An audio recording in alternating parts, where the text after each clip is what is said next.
Want to put me on performance review for having cancer? Okay, sorry, this is a long one, and it happened a few years ago. After several checks, it was confirmed I had cancer and had to be in hospital for a while. I worked in recruitment, and to my knowledge, to my face slashing calls to me anyway. My company supported my battle. Whilst at home recovering from an op that I had to have to remove cancer and to help with recovery, I kept on working / kept up with my clients, etc. Even though I took 3 months off unpaid leave, I just wanted to show my company that although I was off, like I asked for cancer or something face with rolling eyes, and also wanted to show them that I was grateful of their support and understanding of what I was going through. During this time, I made several high-profile placements, and due to most having long notice periods, technical directors, etc., they wouldn't start for a few months and we invoice / bill clients on the start date. The pipeline I had generated was worth $200,000 in a single month, which was the highest ever in the 10-year history of the company. A very good month would be about $20K, $30K generated.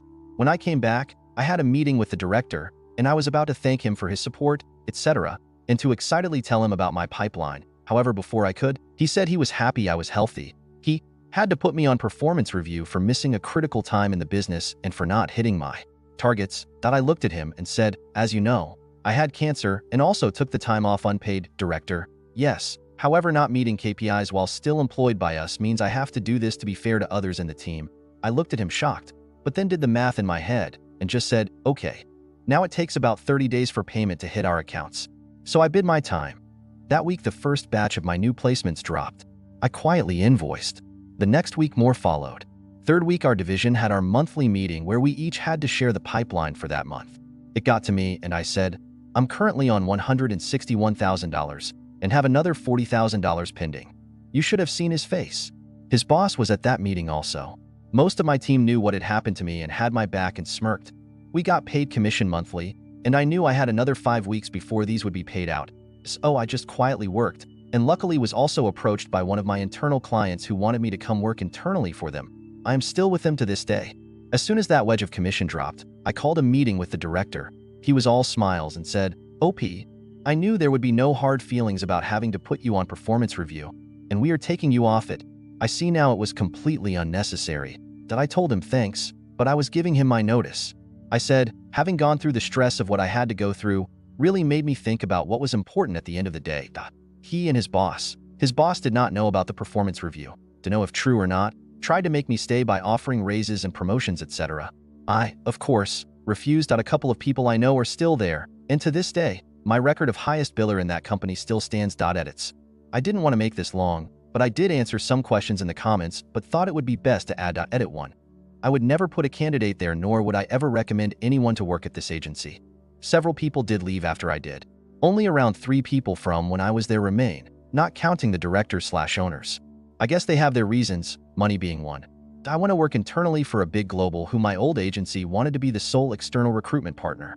It was funny when they found out I was going there. I have the final say on who we use, and I have refused and said no to this agency every time, thus taking away one of their biggest clients that I looked after whilst there anyway. Edit 2. I now look after the recruitment of the business groups in the industry that my current company that this agency recruits in. When I started, the director of the agency called me and said, it's great that you are there as we can continue to foster a special relationship. I said, thank you. However, I know I just started here and so need to get the lay of the land. Also, part of their remit of hiring me is to look at high agency spend.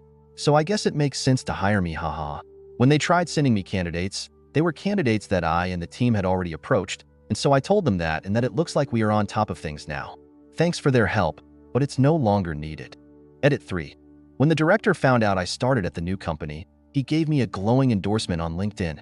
He then asked me for one back in response. I left that on read. Edit 4. Yes, maybe I should have looked at it a bit more, re being paid / unpaid leave / going on commission base only, etc. At the time I was reeling at being told I had ovarian cancer and what needed to be done, thinking about my young son and what / if would happen to him if I was no longer around. I was thinking about doing what I could whilst I still could. That would make people's lives bearable if I was no longer around. It's hard to explain the thought process one has, and maybe I was taken advantage of. But I beat my cancer and to this day feel like I managed to get the last laugh on them. Not only did I leave on my terms, but they also have a reminder of that record-breaking sales tally until someone manages to break it.